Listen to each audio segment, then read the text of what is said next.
الصلاۃ والسلام علیک یا سیدی یا رسول اللہ وعلی آلک و اصحابک و اہل بیتک و اطرتک یا نور اللہ۔ محترم ناظرین کرام، پروگرام سیرت الانبیاء میں حاضر ہیں۔ اللہ جل وعلا کا لاکھ لاکھ احسان، اس کے بے شمار لاتعداد احسانات، جس خالق کے کائنات نے اشرف المخلوقات میں سے ہمیں پیدا کیا، پھر ہماری رہنمائی کے لیے، یعنی پوری انسانیت کی رہنمائی کے لیے انبیاء کرام کو مبعوث فرمایا۔ فردن فردن وہ انبیاء کرام کی تشریف آوری ہوتی رہی، انسانیت کی رہنمائی کے لیے، اخلاقیات کے لیے، فلاح بہبود کے لیے کام ہوتا رہا۔ اب چونکہ نبوت تمام ہو گئی ہے، رسالت تمام ہو گئی ہے، اب آقا مولا خاتم النبی رسول صلی اللہ تعالیٰ علیہ وسلم جناب محمد رسول اللہ صلی اللہ علیہ وسلم کی تشریف آوری ہو چکی ہے۔ حضور نبی کریم صلی اللہ علیہ وسلم کے بعد کوئی نبی نہیں ہے، باب نبوت بند ہو چکا ہے۔ اب قیامت تک کے لیے نبوت میرے آقا صلی اللہ تعالیٰ علیہ وسلم کی ہے، اور امت یہ نبی کریم علیہ الصلاۃ والسلام کی امت ہے، اور یہ آخری امت ہے۔ اس امت کے بعد کوئی امت نہیں ہے، اور اس رسول کے بعد کوئی اور رسول نہیں ہے۔ ہمارا پروگرام سیاق و سباق کے ساتھ چل رہا ہے۔ یہ سچ ٹی وی کا تعاون، اور ان کے ہم بے حد مشکور کہ پوری دنیا کے اندر اس پیغام کو عام کر رہا ہے، انبیاء کرام کی مبارک سیرت کو، ان کے کردار کو، ان کے اسوہ کو اللہ رب العزت انہیں برکتیں عطا فرمائے۔ ناظرین، گزشتہ ہم نے اپنے پروگراموں میں سیدنا موسیٰ علیہ الصلاۃ والسلام کا ذکر خیر ہو رہا ہے۔ یہ تینوں ذکر ہم ایک ساتھ کریں گے۔ حضرت موسیٰ علیہ الصلاۃ والسلام، ان کے بھائی حضرت ہارون علیہ السلام، اور ان کے زمانے کے حضرت خضر علیہ السلام۔ ان تینوں بزرگ ہستیوں کا ذکر ہم اپنے ان پروگراموں میں قرآن و سنت کی روشنی میں، قرآن و احادیث کی روشنی میں بیان کریں گے، اپنے ناظرین تک یہ پیغام پہنچائیں گے۔ گزشتہ جو بات ہوئی تھی، یہاں سے سلسلہ ختم ہوا تھا کہ اللہ رب العزت نے حکم دیا موسیٰ علیہ الصلاۃ والسلام کو کہ جاؤ فرعون کے پاس، میرا پیغام پہنچاؤ۔ ناظرین، اللہ کا جو حکم ہوتا ہے اس کی بجا آوری کرنا، اس کو پورا کرنا نبی پر واجب ہے۔ اللہ حکم دے کہ کافروں کے خلاف جہاد کرو، پیغمبر اپنے گھروں سے نکل پڑتے ہیں۔ اگر اللہ حکم دے کہ امت کے لیے 5 نمازیں ہیں، میرے نبی صلی اللہ تعالیٰ علیہ وسلم پر تہجد بھی فرض ہے، امت پر 5 فرض، اور آقا دو جہاں صلی اللہ تعالیٰ علیہ وسلم کے لیے نماز تہجد فرض ہے، تو یقیناً اس پر عمل کرنا ہوتا ہے۔ جب حضرت موسیٰ علیہ الصلاۃ والسلام کو سرکش فرعون کی طرف جانے کا حکم دیا گیا، تو آپ علیہ السلام جان گئے کہ انہیں ایک ایسے عظیم کام کا پابند کیا گیا ہے جس کے لیے سینہ کشادہ ہونے کی حاجت ہے۔ تو آپ علیہ السلام نے اللہ تعالیٰ کی بارگاہ میں عرض کی یا دعا کی، رب اشرح لی صدری ویسر لی امری واحلل عقدۃ من لسانی یفقہوا قولی، جس کا ترجمہ ہے، اے میرے رب، میرے لیے میرا سینہ کشادہ کر دے یا میرا سینہ کھول دے اور میرے لیے میرا کام آسان فرما دے اور میری زبان کی گرہ کھول دے تاکہ وہ میری بات سمجھیں۔ وہ سے مراد فرعون، اس کے حواری، اس کی قوم، وہ تمام کفار موسیٰ علیہ السلام فرما رہے ہیں کہ اللہ میری زبان کی گرہ کھول دے اور میرا سینہ کھول دے تاکہ میں وہاں حق اور سچ کا پیغام پہنچاؤں۔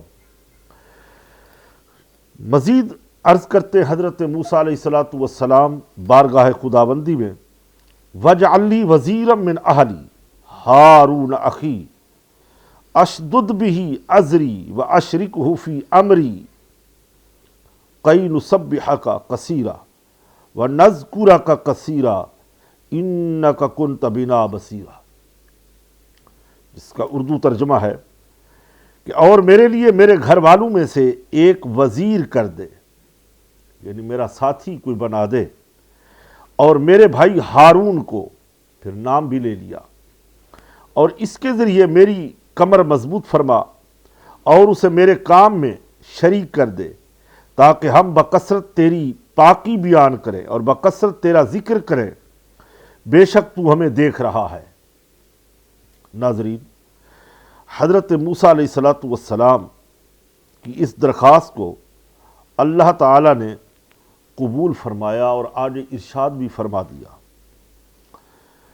فرمایا کہ قد اوتیت سؤلک یا موسیٰ، اے موسیٰ تیرا سوال تجھے عطا کر دیا ہے، یا تو نے جو دعا کی ہے مجھ سے مانگا ہے کہ میرے بھائی کو وزیر بنا دے، میرے گھر میں سے ایک فرد میرے ساتھ کر دے، میں اکیلا نہ جاؤں، اور وہ میری مدد کرے، میرے ساتھ شریک ہو جائے اس نیک کام میں، اور پھر ہم تیری پاکی بیان کریں، تیری تسبیح بیان کریں، کثرت کے ساتھ ہم تیرا ذکر کریں۔ تو اللہ رب العزت نے ان کی دعا کو قبول فرمایا اور فرمایا کہ اے موسیٰ تو نے جو سوال کیا ہے ہم نے اس کو پورا کر دیا۔ ناظرین کرام، پھر بارگاہ الہی میں مزید موسیٰ علیہ السلام اور عرض کرتے ہیں، آئیے ان تمام سوالوں کا ذکر، تمام دعاؤں کا ذکر قرآن پاک نے اپنے اندر محفوظ رکھا، اور قیامت تک کے لیے وہ دعائیں، وہ اذکار، موسیٰ علیہ السلام کی وہ ساری باتیں اللہ رب العزت نے قرآن پاک میں رکھ دی ہے تاکہ لوگ ان کی مبارک سیرت کو دیکھیں اور پڑھیں اور اس سے دین کو سیکھیں اور اس پر عمل کریں۔ موسیٰ علیہ السلام عرض کرتے ہیں رب انی قتلت منہم نفسا فاخاف ان یقتلون واخی ہارون هو افصح منی لسانا فارسلہ معی رد ان یصدقنی الی اخاف ان یکذبون۔ ترجمہ کہ اے میرے رب، میں نے ان میں سے ایک شخص کو قتل کر دیا تھا، تو مجھے ڈر ہے کہ وہ مجھے قتل کر دیں گے، اور میرا بھائی ہارون اس کی زبان مجھ سے زیادہ صاف ہے، تو اسے میری مدد کے لیے رسول بناتا اور وہ میری تصدیق کرے، بے شک مجھے ڈر ہے کہ وہ مجھے جھٹلائیں گے۔ ناظرین کرام، حضرت موسیٰ علیہ السلام کی اس دعا کا ذکر، اس میں ایک دو فائدے ہوئے ہیں چند باتوں کے، میں اپنے ناظرین کے سامنے پیش کرنا چاہتا ہوں، رکھنا چاہتا ہوں تاکہ ہماری خواتین، ہمارے بچے، ہماری بہنیں، بیٹیاں اسے سیکھیں۔ پہلی بات تو یہ ہے کہ اللہ عز و جل کے بندوں کی مدد لینا انبیاء کرام کی سنت ہے، یا غیر خدا سے مدد لینا، اللہ سے تو مدد لیتے ہی لیتے ہیں، انبیاء کرام خدا تو نہیں ہے، محبوبان خدا ہے، ان سے مدد لینا تو گویا سنت ہے۔ جیسے حضرت موسیٰ علیہ السلام نے عرض کی کہ پروردگار عالم، ہارون علیہ السلام مجھے دے دے، میری مدد فرما ہارون کے ذریعے سے۔ اللہ رب العزت نے وہ دعا قبول فرمائی، ان کا بھائی حضرت ہارون ان کو رسالت بھی دی، نبوت بھی دی، اور انہیں ان کا شریک بنایا، ان کے ساتھ بھیج دیا تبلیغ کے لیے، پیغام حق کو پہنچانے کے لیے۔ پھر کیا ہوا کہ حضرت موسیٰ علیہ السلام نے پھر اللہ کی بارگاہ میں عرض کرتے ہیں، باتیں ساری قبول ہو رہی ہیں، دعا پہ دعا چل رہی ہے، سوال پہ سوال چل رہا ہے، یہ اپنے رب کریم سے مانگتے جا رہے ہیں۔ میرا کریم رحیم رب، ستار العیوب رب، لا یموت رب، اللہ اکبر، جسے موت نہیں، وہ خدا عطا کرتا جا رہا ہے، ایسا عطا کرتا جا رہا ہے کہ پھر فرماتا ہے جو کچھ آپ نے مانگا ہم نے عطا کر دیا، آپ کا سوال تو پورا کر دیا، اور پھر روکا بھی نہیں جا رہا، بس اب عطا کر دیا، اب آگے سوال نہیں کرنا، نہیں، مانگو تو مانگتے جاؤ۔ رب کریم ہے، رحیم ہے، اس کے ہاں کمی نہیں ہے، اس کے خزانے خالی نہیں ہوتے۔ پھر موسیٰ علیہ السلام عرض کرتے ہیں، سَنَشُدُّ عَضُدَكَ بِأَخِيكَ وَنَجْعَلُ لَكُمَا سُلْطَانًا فَلَا يَصِلُونَ إِلَيْكُمَا بِآيَاتِنَا أَنْتُمَا وَمَنِ اتَّبَعَكُمَ الْغَالِبُونَ۔ ان قریب ہم تیرے بازو کو تیرے بھائی کے ذریعے قوت دیں گے اور تم دونوں کو غلبہ عطا کریں گے، تو وہ ہماری نشانیوں کے سبب تم دونوں کو کچھ نقصان نہ پہنچائیں گے، تم دونوں اور تمہاری پیروی کرنے والے غالب آئیں گے۔ اللہ اکبر، تسلی و تشفی کرائی جا رہی ہے کہ موسیٰ تم جاؤ، اپنے بھائی کو لے جاؤ، تم ہی غالب آؤ گے۔ خدا کہہ بیٹھا ہے، ستار العیوب مولا فرما رہے تم جاؤ نا، تم غالب آؤ گے، خوف نہ رکھو، تم جاؤ میرے پیغام کو پہنچاؤ۔ اس سے معلوم یہ ہوا کہ بزرگوں کی دعا کی بہت ہی عظمت ہے۔ ناظرین، جیسے حضرت ہارون علیہ السلام کی نبوت میں حضرت موسیٰ علیہ السلام کی دعا کا اثر بھی ہے، البتہ ایک بات یاد رہے کہ نبوت اللہ تعالیٰ کی عطا ہے، وہ جسے چاہتا ہے عطا فرماتا ہے، جسے چاہتا ہے۔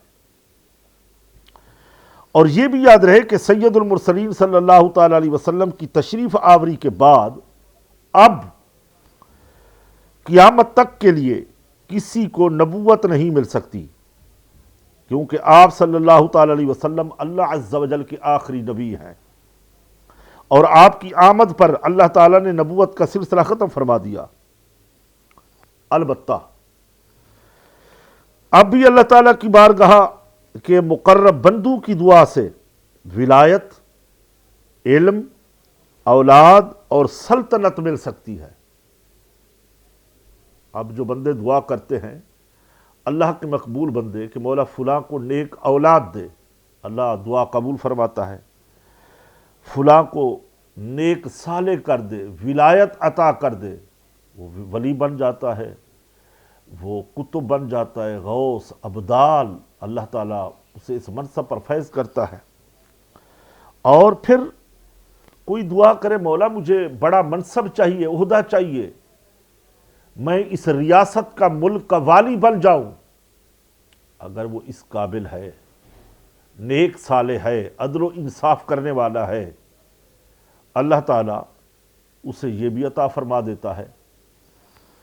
تو اسی لیے سورہ شعراء کے اندر اللہ رب العزت مزید ارشاد فرماتے ہیں، فرمایا وَإِذْ نَادَى رَبُّكَ مُوسَىٰ أَنِ ائْتِ الْقَوْمَ الظَّالِمِينَ قوم فرعون أَلَا يَتَّقُونَ قَالَ رَبِّ إِنِّي أَخَافُ أَن يُكَذِّبُونِ وَيَضِيقُ صَدْرِي وَلَا يَنطَلِقُ لِسَانِي فَأَرْسِلْ إِلَىٰ ہارون۔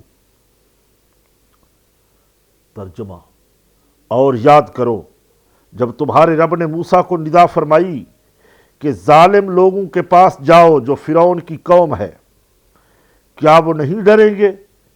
عرض کیا ہے میرے رب، میں اس بات سے ڈرتا ہوں کہ وہ مجھے جھٹلائیں گے اور میرا سینہ تنگ ہوگا، میری زبان نہیں چلتی۔ تو ہارون کو بھی رسول بنا دے، اور ان کا مجھ پر ایک الزام ہے۔ ناظرین، جس کا ہم ذکر پہلے کر چکے ہیں، جو موسیٰ علیہ السلام سے قتل ہوا تھا، وہ الزام ہے، تو کہیں وہ مجھے قتل نہ کر دیں۔ تو اللہ عز و جل نے ارشاد فرمایا، ہرگز نہیں، تم دونوں ہمارے معجزات لے کر جاؤ اور ہم تمہارے ساتھ ہیں اور خوب سنتے ہیں۔ ناظرین کرام، ذکر ہو رہا ہے سیدنا موسیٰ علیہ السلام کا۔ ہم اس یقین کے ساتھ ایک بریک پر جاتے ہیں کہ آپ ہمارے ساتھ جڑے رہیں گے، کہیں نہیں جائیں گے۔ ملتے ہیں مختصر وقفے کے بعد۔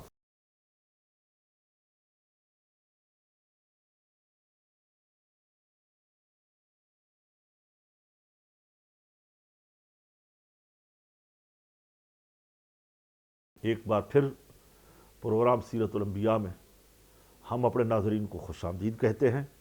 بات ہو رہی ہے حضرت سیدنا موسیٰ کلیم اللہ کی، اللہ کے لاڈلے پیغمبر، صاحب شریعت پیغمبر، صاحب کتاب پیغمبر، بنی اسرائیل کے وہ جلیل القدر رسول، اولو العزم پیغمبر۔ اس میں جو ہم نے ابھی تک بیان کیا ہے، اس سے چند نصیحت کی باتیں ہم اپنے ناظرین کی نظر کرنا چاہیں گے۔ ناظرین کرام، عورت کا اصلی حسن جو ہے، جو پہلے ہم بیان کر رہے ہیں، عورت کا اصلی حسن و جمال، اس کا اصلی حسن جو ہے، جو حسن کا زیور ہے، وہ ہے شرم و حیا۔ حدیث کے الفاظ بھی ہے، الحیاء من الایمان، کہ حیا ایمان کا حصہ ہے۔ جس میں حیا نہیں ہے، اس کے اندر ایمان سلامت کہاں رہتا ہے؟ اللہ تعالیٰ نے حضرت موسیٰ علیہ السلام کو بلانے کے لیے آنے والی وہ خاتون، یعنی دختر شعیب، حضرت شعیب علیہ السلام کی بیٹی، شرم و حیا کا بطور خاص ذکر فرمایا، کیونکہ شرم و حیا اور پردے کا خیال رکھنا پہلے زمانے میں، یعنی ہمارے گزشتہ پچھلے زمانوں میں بھی اس کا طریقہ کار موجود تھا، اور شریف لوگوں کی خاص علامت رہا ہے شرم و حیا، عورتوں میں بھی مردوں میں بھی۔ اسی لیے قرآن مجید نے اس درس حیا میں ان عورتوں کے لیے نصیحت ہے جو بے پردہ سڑکوں، بازاروں میں، دکانوں میں پھرتی ہے۔ ناظرین، ظلم تو یہ ہے کہ صرف بے پردہ نہیں، بلکہ ہار و سنگار کے ساتھ، سج دھج کے ساتھ بے پردہ۔ جب اس طرح کا ماحول بنایا جائے، پھر مخلوط کاروبار کرنا، جب اس طرح کی ملاقاتیں، اس طرح کی خریداری، اس طرح کی شاپنگ کرنا، میری ذاتی سوچ، رائے، مشورہ یہ ہے کہ پھر شرم و حیا باقی نہیں رہتا، حیا کی چادر ختم ہو جاتی ہے۔ پھر ایک بات اور بھی یاد رکھیں کہ قرآن و حدیث کی تعلیم شرم و حیا ہے۔ پہلی شریعت میں بھی تھا، آج بھی وہی سلسلہ چل رہا ہے۔ قرآن پاک نے شرم و حیا پر زور دیا ہے کہ شرم و حیا ایک مومن کی نشانی ہے، مومن کا ہتھیار ہے۔ اور دین کی تبلیغ میں دوسرا جو ہم نے سبق سیکھا ہے نصیحت کا اس پروگرام میں، دوسری ناظرین بات یہ ہے کہ دین کی تبلیغ میں نرمی چاہیے، سختی نہیں چاہیے، نرمی۔ مثال کے طور پہ اللہ تعالیٰ نے سرکش فرعون کی طرف حضرت موسیٰ علیہ السلام کو بھیجتے وقت انہیں ارشاد فرمایا کہ نرمی کے ساتھ تبلیغ کرنے کی ہدایت فرمائی کہ جب بھی تم کلام کرو، انہیں میرا پیغام پہنچاؤ تو گفتگو میں نرمی ہو، مٹھاس ہو، محبت ہو، شدت نہ ہو، یعنی لہجہ تلخ نہ ہو، نرمی کے ساتھ پیغام پہنچایا جائے۔ ناظرین، ہم نے یہ دیکھا ہے کہ جو بات نرمی کے ساتھ کام کرتی ہے وہ چیخ کر چلا کر سختی کے ساتھ اس سے حالات معاملات بگڑ جاتے ہیں، فائدہ حاصل نہیں ہوتا۔ فائدہ یہ ہوتا ہے کہ نرمی سے گفتگو کی جائے، تحمل کے ساتھ بات کی جائے، صحیح معنی اس کی نفسیات کو سامنے رکھ کے پیغام پہنچایا جائے تو سننے والا تاکہ اس پیغام کو، اس بات کو سمجھ سکے۔ ناظرین کرام، پھر اس سے یہ بھی معلوم ہوا کہ تبلیغ کرنے والے کو چاہیے کہ وہ پیار و محبت سے نصیحت کرے، کیونکہ اس طریقے سے کی گئی نصیحت سے یہ امید ظاہر ہوتی ہے کہ سامنے والا اس نصیحت کو قبول کر لے گا اور اپنے معاملے میں اللہ تعالیٰ کے عذاب سے ڈرے گا۔ اگر اللہ کے عذاب سے وہ ڈر گیا پھر تو کام بن جائے گا۔ اگر اللہ کے عذاب سے وہ نہیں ڈرتا اور نرمی سے تبلیغ کی جائے تو یقیناً اگر وہ راہ راست پر نہیں بھی آتا، اتنا ظالم ہے، اتنا بگڑا ہوا ہے، اتنا سرکش ہے، تبلیغ کرنے والے کو تو علماء کرام فرماتے اجر و ثواب ملے گا۔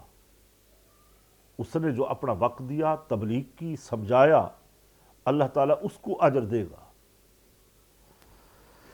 ناظرین کرام، اب ہم اس طرف آتے ہیں کہ قوم فرعون کو تبلیغ اور اس پر عذاب،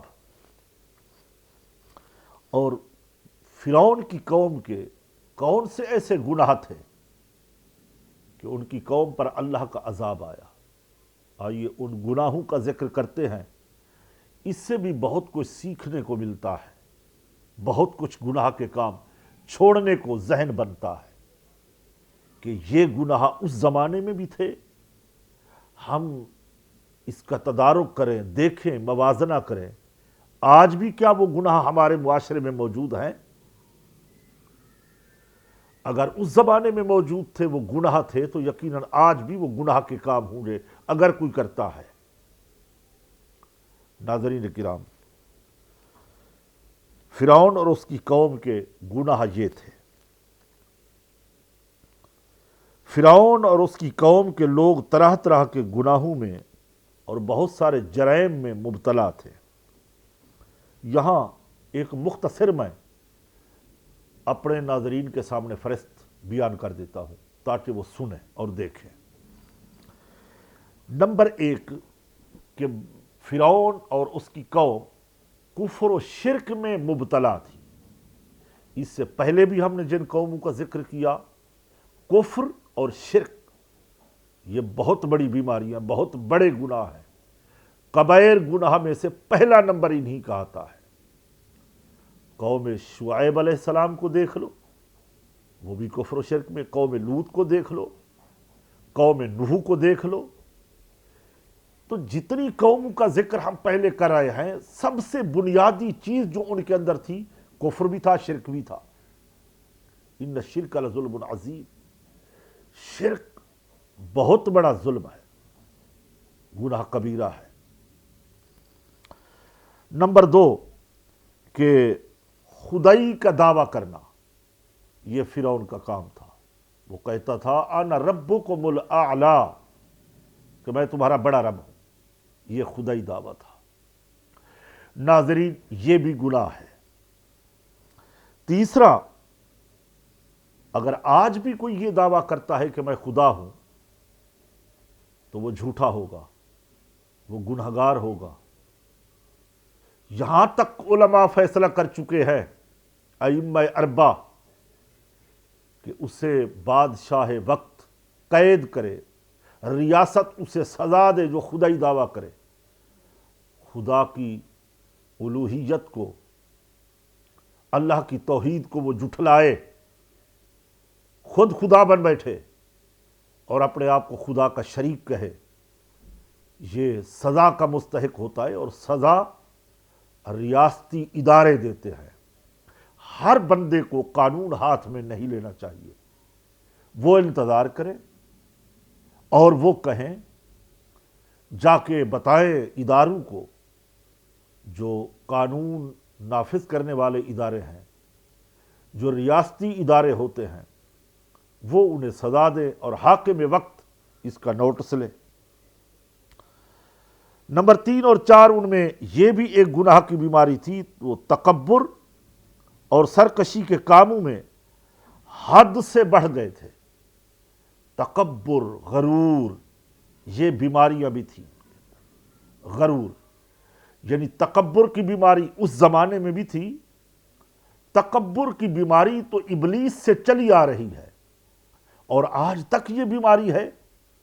تکبر ایک روحانی بیماری ہے، اندر کی مرض ہے. اس کا علاج ڈاکٹروں کے پاس میڈیکل سائنس میں نہیں ملتا. اس بیماری کا علاج، تکبر کا علاج، اس کے مد مقابل عاجزی انکساری ہے. اس کا علاج امام غزالی کی کتاب احیاء علوم سے ملتا ہے، حضور داتا علی حجویری کی کشف المحجوب سے ملتا ہے، بزرگان دین سے ملتا ہے، ائمہ اہل بیت سے ملتا ہے، صحابہ کرام سے ملتا ہے. نیک لوگوں کی صحبت سے اس کا علاج ملتا ہے تکبر و غرور کا. ناظرین یہاں وقت ہوتا ہے ایک مختصر بریک کا. آپ ہمارے ساتھ رہیں گے. ملتے ہیں مختصر وقفے کے بعد.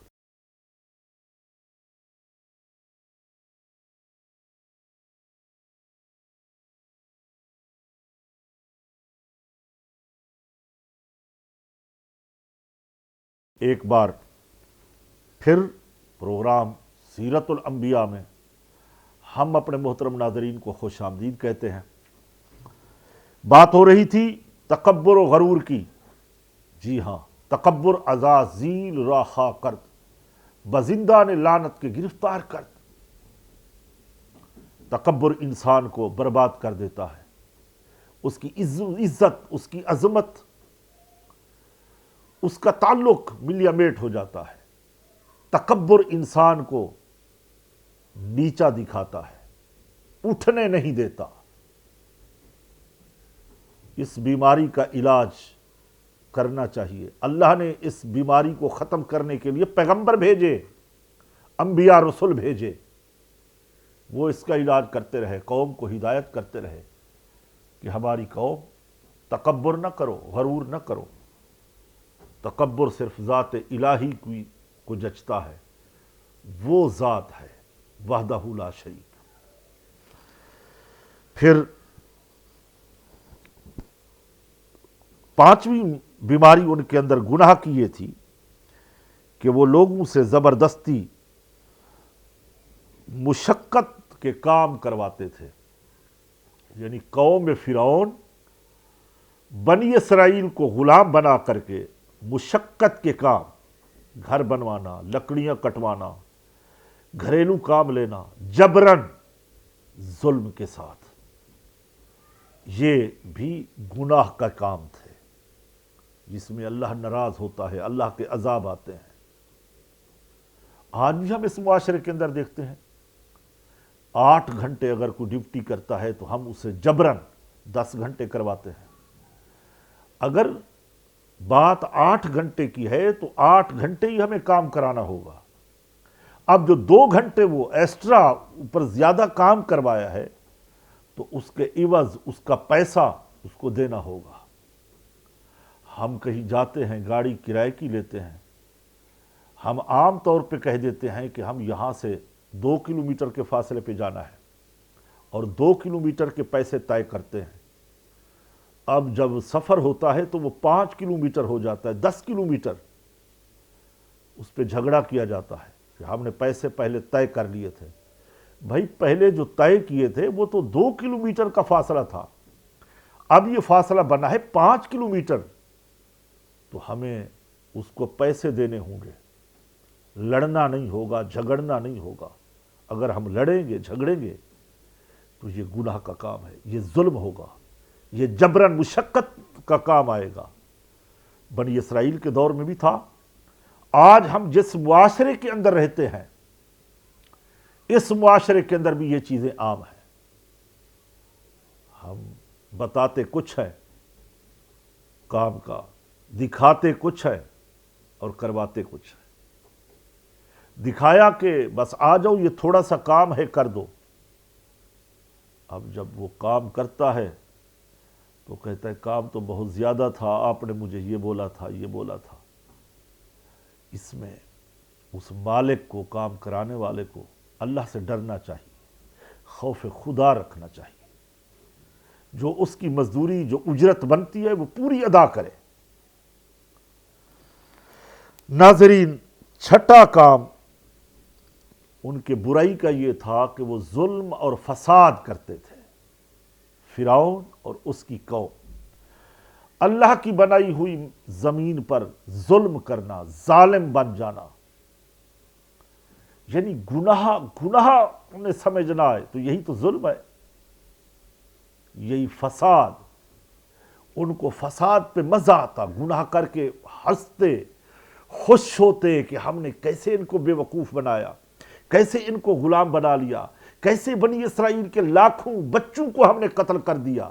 یہ ظلم تھا، یہ اللہ کی زمین پر فساد تھا۔ اپنی سلطنت کو بچانے کے لیے، حکومت کو بچانے کے لیے چھوٹے بچوں کو، جنہوں نے بہاریں زندگی کی نہیں دیکھی، ان کو قتل کر دیا۔ اور اسی طرح 7واں گناہ ان کے اندر یہ تھا کہ طرح طرح کی اذیتیں دینا، لوگوں کو ناحق قتل کرنا۔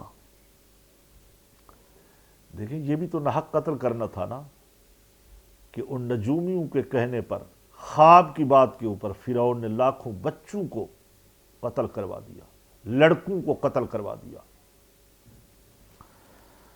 8واں یہ تھا کہ جادو کرنا اور اسے سیکھنا اور سکھانا۔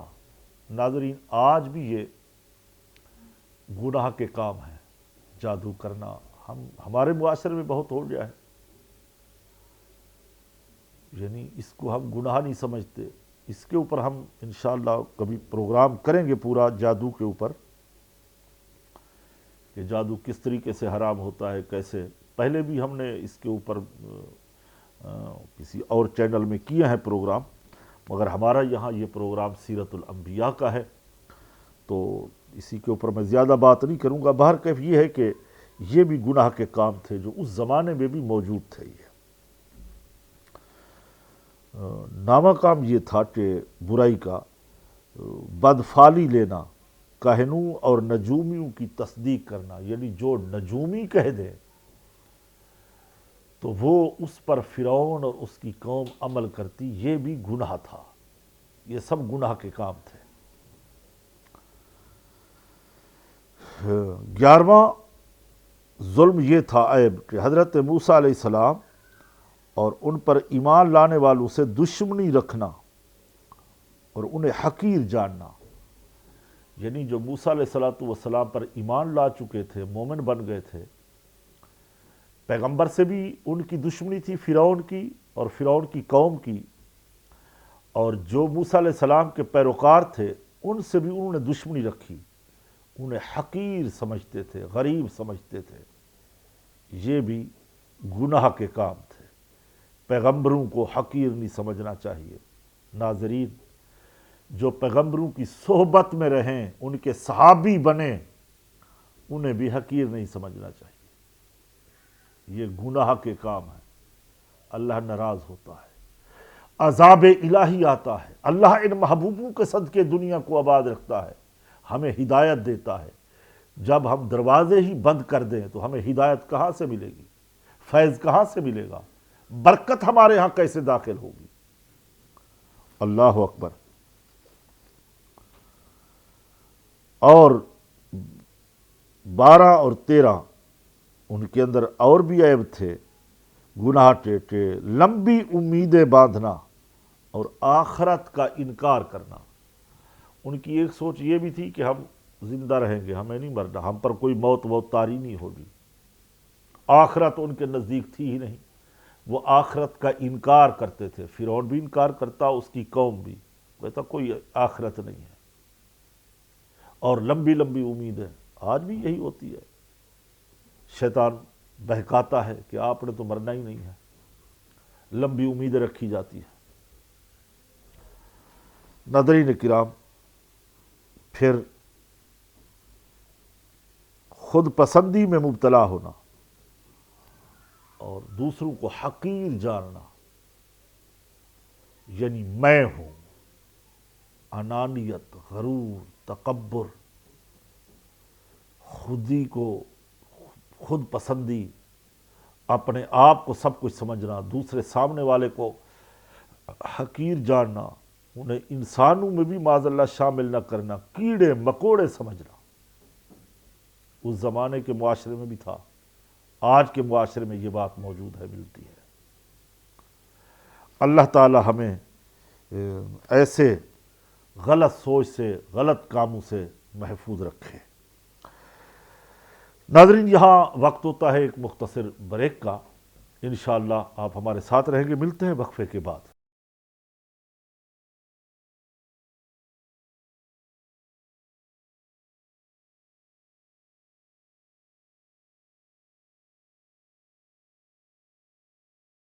ایک بار پھر پروگرام میں خوش آمدید کہتے ہیں۔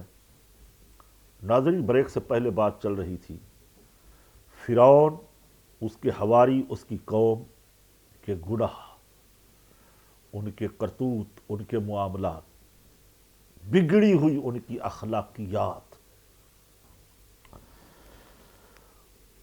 تو آج کے پروگرام میں ہم نے اپنے ناظرین کو یہ بتانا ہے کہ خود پسندی میں مبتلا ہو جانا اور دوسروں کو، رشتہ داروں کو، پڑوسیوں کو، محلے والوں کو حقیر سمجھنا جاننا، یہ گناہ کے کام ہے۔ ان سے بچنا چاہیے، اپنی اولادوں کو بچانا چاہیے۔ ہم اپنے آپ کو نہیں بچاتے جہنم کی آگ سے، اپنی اولادوں کو نہیں بچاتے۔ جس بیٹے کو، بیٹی کو میں دھوپ نہیں لگنے دیتا، سخت دھوپ میں بیٹھا نہیں دیکھ سکتا، جس بیٹے کو سخت سردی میں بیٹھا ہوا دیکھ کے میں برداشت نہیں کرتا، اس بیٹے کو گناہوں کے کاموں میں بیٹھے ہوئے میں کیسے پسند کر لیتا ہوں؟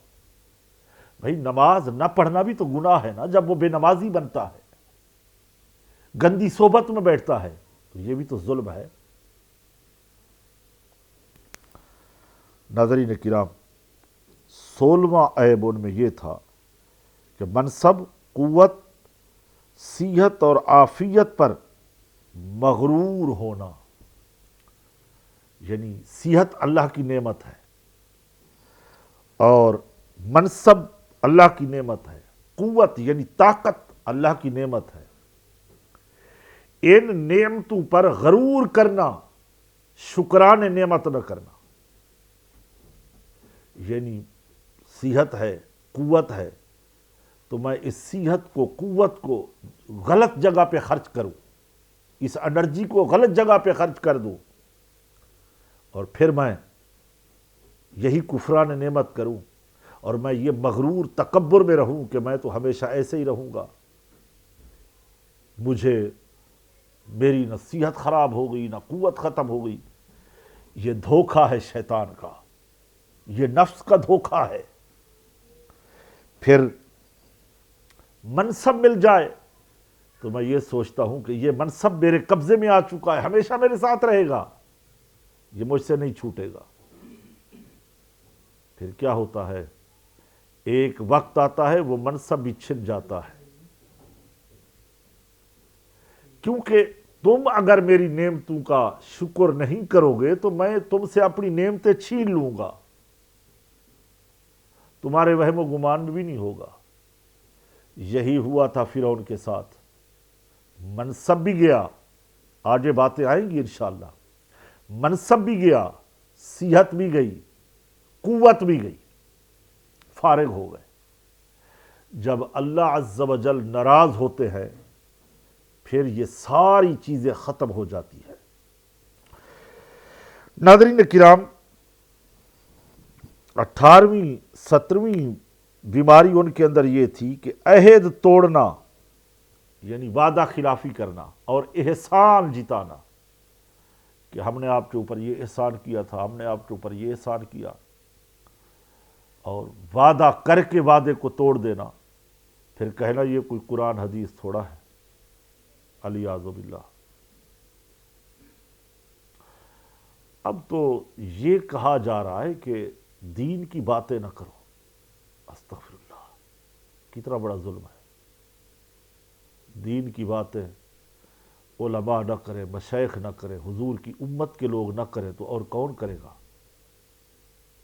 دین کو کیسے پھیلائیں گے، کیسے سمجھائیں گے دین کو؟ حالت یہ ہے کہ جن کو ہم بڑا بناتے ہیں انہیں سورت اخلاص پڑھنا نہیں آتی، سورت اخلاص کا ترجمہ نہیں آتا۔ میں مخارج قواعد کی بات نہیں کر رہا، میں کہہ رہا ہوں سادہ طریقے سے بھی انہیں قرآن پڑھنا نہیں آتا۔ پھر وہ کہتے ہیں کہ ہمارے سامنے دین کی باتیں نہ کرو۔ یہ تکبر، غرور، وعدہ خلافی نہیں تو اور کیا ہے؟ یہ اسی کو وعدہ خلافی کہتے ہیں۔ فرمایا گیا لا دین لمن لا عہد لہ، جس کا کوئی وعدے کی پاسداری نہیں کرتا اس کا کوئی دین ہی نہیں ہے، یعنی وہ اس دین پر نہیں ہے، وہ مذہب کو نہیں اپناتا، کیونکہ وہ اپنے وعدے کی پاسداری نہیں کرتا، اس کے سامنے کوئی وعدہ کوئی چیز ہے ہی نہیں، اس کی کوئی حیثیت ہی نہیں ہے۔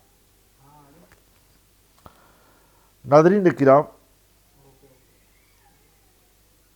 19واں عیب اور برائی ان کے اندر یہ تھی فرعون اور اس کی قوم میں کہ اللہ تعالیٰ کی خفیہ تدبیروں سے بے خوف ہونا۔ وہ انکار بھی کرتے تھے اور کہتے کہ کوئی اللہ کی تدبیریں نہیں ہیں، وما کروں وما کر اللہ واللہ خیر الماکرین، اور بے خوف ہو کے دلیر ہو جانا گناہوں پہ، بے دھڑک گناہ کرنا۔ اللہ تعالیٰ کی جو خفیہ تدبیریں ہیں وہ برحق ہیں، وہ آتی ہیں، پوری ہوتی ہیں۔ خدا کی خفیہ تدبیریں انسانوں کے لیے ہوتی ہیں۔ اس کے اوپر بھی ہم انشاءاللہ کبھی ایک پورا پروگرام کریں گے، خفیہ تدبیروں کے اوپر۔ بہت بڑا طویل ایک موضوع ہے، اللہ تعالیٰ کی خفیہ تدبیر ہے، قدرت خداوندی کے کارنامے، اور اسی کے اوپر 20 اور 21 نمبر پہ ان کی بیماری جو لسٹ میں لکھی گئی ہے، بنی اسرائیل کو عبادت گاہ میں نماز سے روکنا اور ان کی عبادت گاہوں کو ویران اور برباد کرنا۔ یعنی ان کے معاشرے میں یہ بھی تھا کہ جو بنی اسرائیل حضرت یعقوب علیہ السلام کی اولاد، حضرت ابراہیم علیہ السلام کی اولاد، جو اللہ عز و جل کی عبادت کرتے، فرعون، اس کی کابینہ، اس کے کرندے، اس کے سپاہی انہیں روکتے کہ مسجد کی طرف نہ جاؤ، عبادت گاہ کی طرف نہ جاؤ، اور ان کی عبادت گاہوں کو نہ صرف روکتے بلکہ انہیں ویران کر دیتے، برباد کر دیتے، دروازے بند کر دیتے۔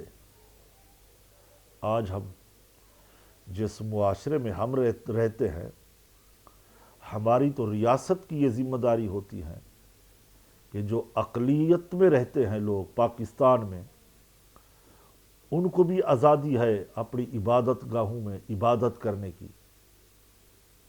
ان کو بھی ہم جانے دیتے ہیں۔ فرعون اتنا سرکش تھا، اتنا ظالم تھا کہ وہ ان کو بھی روک رہا تھا کہ نہیں، آپ نہیں جائیں گے۔ ناظرین کرام، پھر یہاں تک بس نہیں ہوئی، وہ گناہوں پہ گناہ کرتے رہے، اور حضرت موسیٰ علیہ السلام کے معجزات کمالات دیکھے، ان سے بھی اس نے نصیحت نہیں کی۔ ناظرین، ہمارے پروگرام کا وقت یہاں ختم ہوتا ہے۔ ہم اپنے پروگرام کے آخر میں دعا کراتے ہیں، اجتماعی دعا ہوتی ہے، آپ بھی ہماری دعاؤں میں شامل ہو سکتے ہیں۔ ہتھیلیاں سیدھی آسمان کی طرف ہوں، اچھی نیتوں کے ساتھ دعا کریں گے، تمنا آرزو کریں گے تو انشاءاللہ دعا مسلمان کی قبول ہوتی ہے، اللہ تعالیٰ غیب سے مدد فرماتا ہے۔ آمین۔ الحمدللہ رب العالمین، والصلاة والسلام علی سید الانبیاء والمرسلین، ما ہوا ربنا افرغ علینا صبرا وثبت اقدامنا وانصرنا علی القوم الکافرین۔ خدایا بحق بنی فاطمہ کے برقول ایما کنی خاتمہ، اگر دعوتم رد کنی ور قبول، منو دست دعبان آل رسول۔ اے ساری کائنات کے مالک خالق رازق اللہ، جو کچھ پڑھا ہے، بیان کیا، سنا، بزرگوں نے نسل در نسل ہم تک پہنچایا، مولا بارگاہ میں قبول فرما۔ بار الہ عالم اسلام کی خیر فرما، امت مسلمہ کی خیر فرما، ہمارے سچ ٹی وی کے مالکان سب کی خیر فرما، ہمارے پروگرام سیرت الانبیاء کو کامیابیوں سے ہمکنار فرما۔ مولا جو گھروں میں بیمار ہیں انہیں شفا عطا فرما، پاکستان کی سرحدوں کو مضبوط سے مضبوط تر بنا دے، پروردگار عالم افواج پاکستان کی خیر فرما۔ اے اللہ، جو ہماری فوج کا نیا آرمی چیف حافظ عاصم منیر سید ہے، مولا جو آئے ہے، پاکستانیوں کی امت مسلمہ کی ڈھیر ساری امیدیں ان سے وابستہ ہیں، اللہ پاک انہیں صحت و تندرستی والی لمبی عمر عطا فرما، انہیں پاکستان کے لیے، امت مسلمہ کے لیے زیادہ سے زیادہ کام کرنے کی ہمت اور توفیق، حوصلہ عطا فرما۔ اے اللہ، ہمارے بیماروں کو شفا دے، ہمیں گناہوں کی بیماریوں سے بچا لے، مولا نیکیوں سے محبت عطا فرما۔ سمعنا و اطعنا غفرانک ربنا و الیک المصیر۔ صلی اللہ تعالی علی خیر خلقہ و نور عرشہ محمد و علی آلہ و صحبہ اجمعین برحمتہ۔